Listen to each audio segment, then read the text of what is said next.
kam dëshirë dhe praktikoj me ju jap afat kohor me e provu edhe një herë, edhe dy herë, edhe tri herë. Në rastin e fundit që është shkurorzu, që nuk ja dola one me i pajtu, sado që u mundova, po deklarohet bashkëshorti i pari që po, jam përmunda dhe ka përfundu gjithçka. Nuk dëshiroj ke me dëgju atë përgjigje.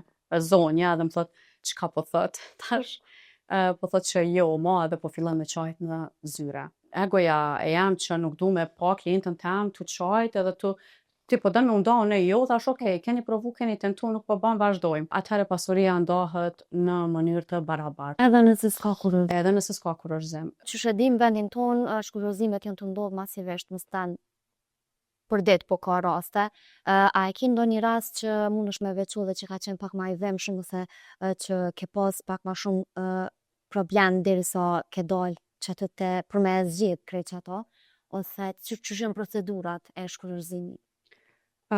Si raste janë shumë të ndihshme, shumë të dhëmshme, aq më tepër nëse vetë je nën, ke fëmijë, në fillim të karrierës i kam përjetu rënd, kur e pash që duhet me u ndal, se përndryshe nuk mundesh me vazhdu punën ashtu siç ti e ke synim, ka me qenë problem.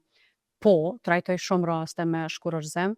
Realisht në fillim kam dëshirë dhe praktikoj me ju jap afat kohor me e provu edhe një herë, edhe dy herë, edhe tri herë, sidomos kur ka fëmijë.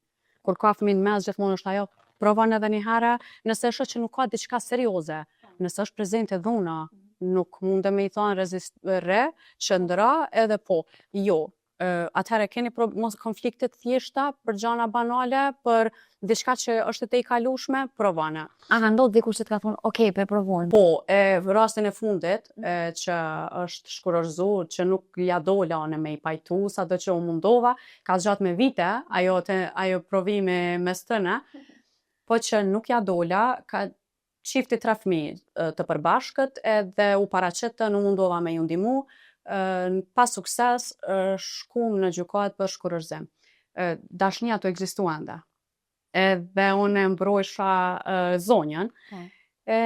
Gjyqtari po i pyet se keni vendos, po, edhe po deklarohet bashkëshorti i pari që po, jam përmunda dhe ka përfundu gjithçka. Nuk dëshiroj ke me dëgju atë përgjigje. Zonja dhe më thot, çka po thot? Tash po thot që jo, ma edhe po fillon me qajt në zyre. Tash është ajo, na jemi kolegë përballë, me kolegët e tanë avokat, edhe është ajo egoja e jam që nuk du me pa klientën tem të qajt edhe ti po dën me nda unë jo, thash okej, keni provu, keni tentu, nuk po ban, vazhdojmë. Ju ka besu kujdestaria e fëmijëve nanës, për cilën jem gëzu, kemi arrit edhe alimentacionin bukur mirë. Sot kanë raporte shumë të mira që janë të shkurorëzuar dhe fëmijët janë më të shëndosh, se edhe i takoj edhe i shoh se kur kanë qenë në bashkësi familjare. Po ndalna te pasuria, masi veç bëhet shkurorëzimi, ç'është shkon pjesa e pasurisë? Pjesa e pasurisë, nëse gjatë martesës pasuria është krijuar e përbashkët nga të dy palët, atëherë ajo edhe ndahet. Njëjtë, do me thonë e marrin, nuk ka të bëj këto, jemi të kurorëzuar apo jo, është çështje formalitete. Nëse keni kontribu me vitet të tona që tani më janë dëshmi edhe fëmijët, atëherë pasuria ndahet në mënyrë të barabartë. Edhe nëse s'ka kurorëzim. Edhe nëse s'ka kurorëzim. Është pasuri që te ke kontribu dhe ajo vërtetohet shumë lehtësisht, dhe aq më tepër duke i pasur edhe fëmijët, kemi punu dot. Jemi kujdes për shtëpi dot, kemi rrit fëmijët bashkë dot, që i bjen është e përbashkët, edhe ndahet njëjtë.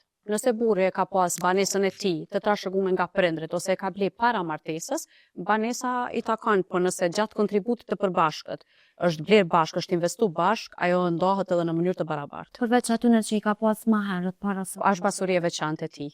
Ose e saj dhe bashkëshortja mund të me shku me veturën e saj ose me banesën e saj. Nuk ka të drejtë, jo, është e veçantë, është e saj.